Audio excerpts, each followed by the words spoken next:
L'Académie des technologies, sa mission, c'est réfléchir, donner des avis et proposer sur les interactions entre les technologies et la société. Et donc de contribuer au débat citoyen. Et je pense qu'il faut effectivement choisir les évolutions plutôt que les subir. Pour ça, il faut être au cœur de cette révolution et je pense que l'Académie des technologies est particulièrement bien placée parce qu'elle mélange des gens qui comprennent la technologie, la science et les impacts sociétaux pour guider les pouvoirs publics dans la bonne voie sur ces sujets-là. Et qu'elle doit aider à développer un débat politique de manière à ce que l'opinion comprenne les avantages et les dangers de ces technologies-là pour qu'on les encadre et qu'on les gère au mieux des intérêts de la société.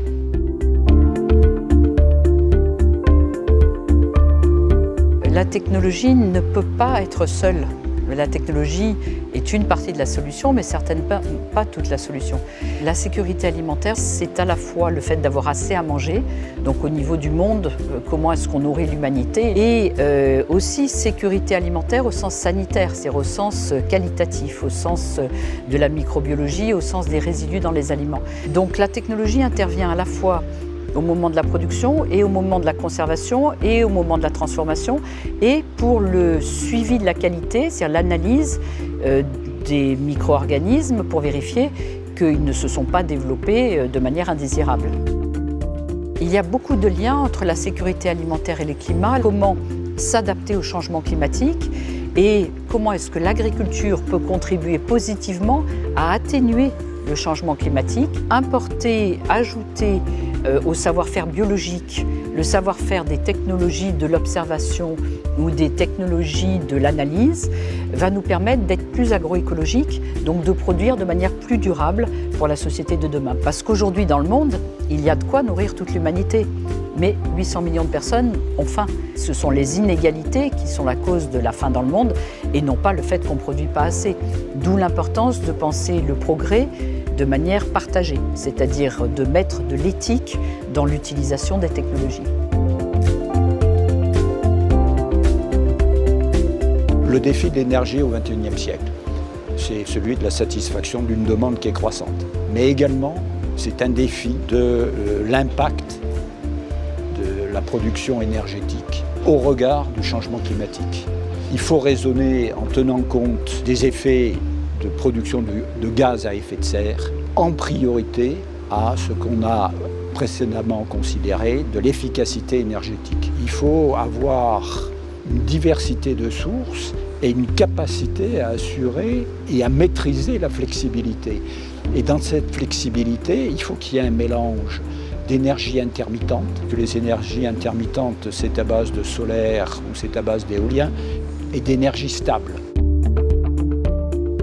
Nous parlons beaucoup aujourd'hui de transition écologique, de transition énergétique. Nous vivons aussi une transition éducative qui est fortement marquée par l'arrivée de technologies nouvelles, intelligence artificielle, robots, etc.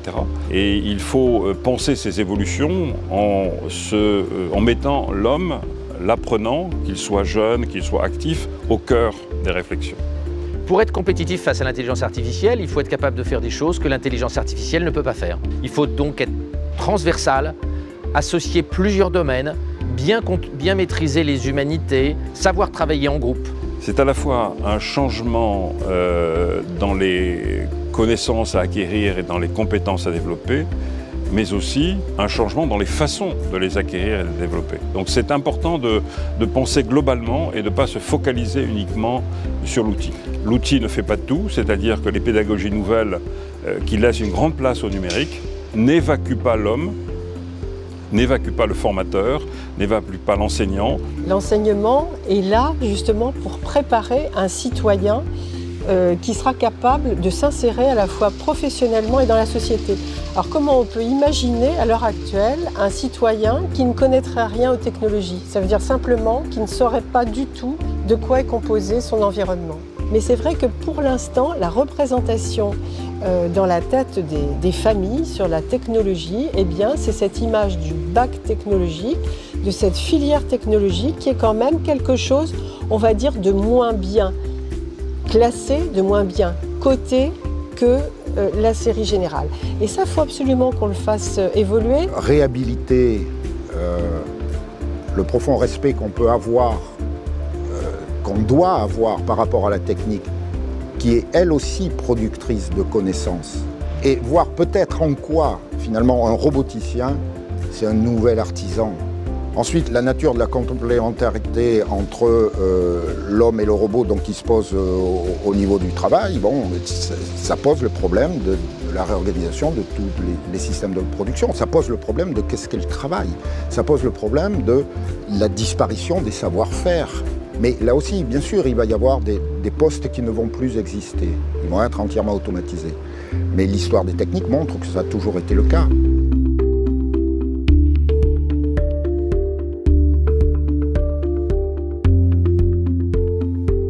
L'intelligence artificielle va permettre de régler des problèmes médicaux que le cerveau humain ne peut pas régler.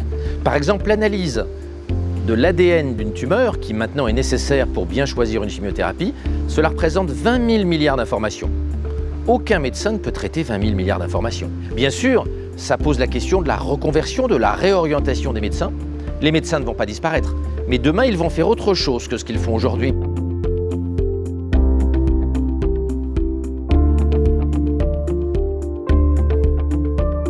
Le big data, c'est évidemment la gestion et le traitement des données que nous générons tous dans notre activité quotidienne, journalière, bien sûr les particuliers, mais aussi les entreprises, les États, tous les acteurs économiques au fond.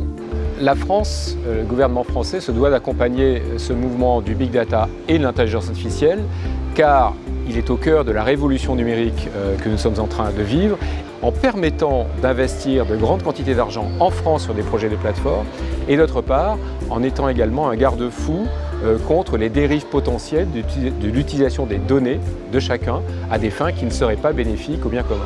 Dans un monde qui est massivement connecté, la cybersécurité est la clé de voûte de la confiance numérique.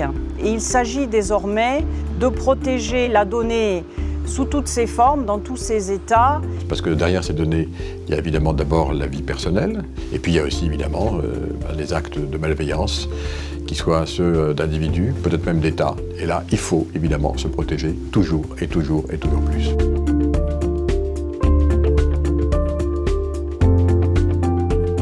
La plus grande partie des révolutions technologiques ne sont pas prévues. Et ça va rester comme ça dans les décennies qui viennent. Donc il faut être attentif, vigilant, surveiller l'avenir, voir les tendances. Je crois qu'un des enjeux sur lesquels on peut être acteur, c'est l'enjeu des normes et des directives, c'est-à-dire contribuer vraiment à définir le milieu de la machine. Celui qui maîtrise et qui impose la définition de ce milieu a les clés pour développer aussi sa propre technologie. La technologie est un élément fondamental pour le développement économique. Les nouvelles technologies créent beaucoup de valeur. Et c'est donc indispensable d'y avoir un rôle de leader. On a tout ce qu'il faut, je dois le dire, en Europe et aussi beaucoup en France pour pouvoir jouer ce rôle de leader.